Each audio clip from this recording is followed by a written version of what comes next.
Welcome to Between Ourselves. I'm your host, Joe Chapin. Today we'll be talking about the Alex DeBrincat trade.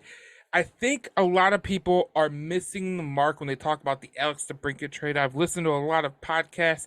I've listened to a lot of commentary on Alex DeBrincat.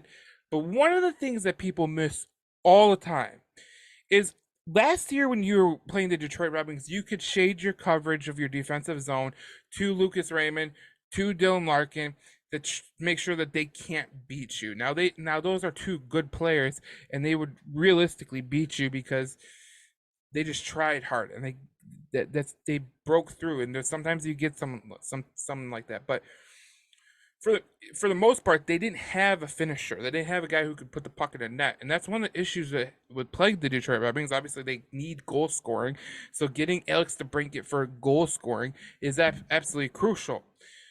But when we're talking about the specifics of the game, if you're a defensive, hockey player, and you're going against the Detroit Red Wings last year, you are looking at their roster and you're going, I gotta stop Larkin, I gotta stop Raymond, I gotta make sure Sider doesn't, get a shot from the point. And you really didn't think about much. You really didn't have much to think about. When you look at adding Alex DeBrincat, what happens is now teams can't primarily focus on Larkin and Raymond. They can't, if you put them together as a first line unit, they can't primarily focus with Larkin and Raymond. They have to figure out who to go with, because the thing about DeBrincat that is very underrated is his playmaking skills. His playmaking skills are just out of this world.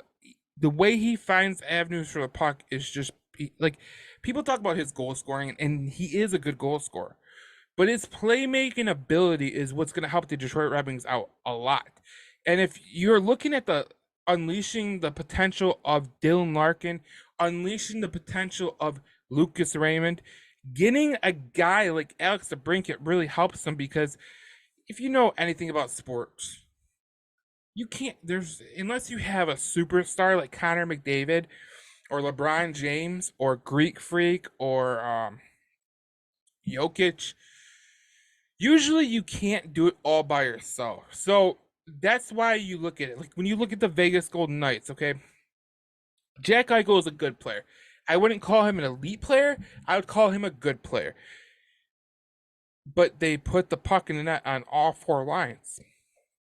So when you look at the Detroit Red Wings, not only did they get better on the first line, if you put Raymond and DeBrincat and Larkin together, it got better on the power play.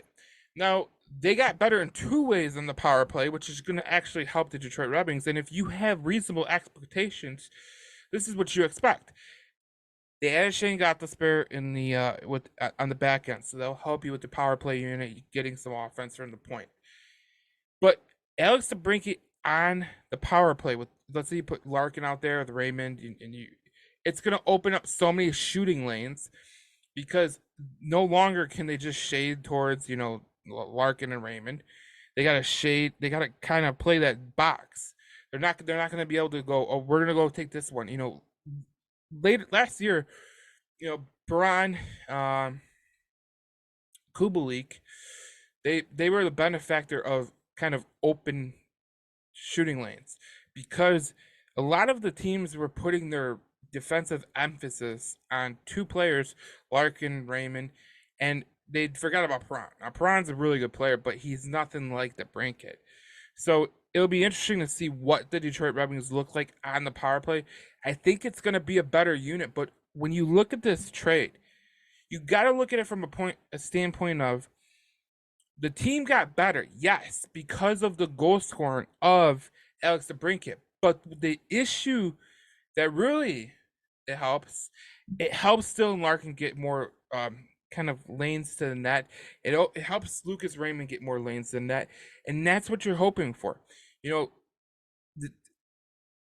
Last year you didn't have a legitimate first line.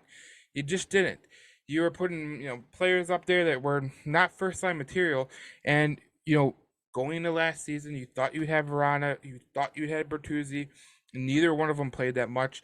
So going into this season, Obviously, health is important because if you are trying to get to the playoffs, you need to be healthy and you need some kids to step up. Bergren, Raymond, you need them to make a bigger input with this team. So I'm interested to hear what you guys have to say about this. Obviously, the Detroit Red Wings traded for Alex DeBrincat. What do you think this? How do you think this will help the Detroit Red Wings in 2023, 2024?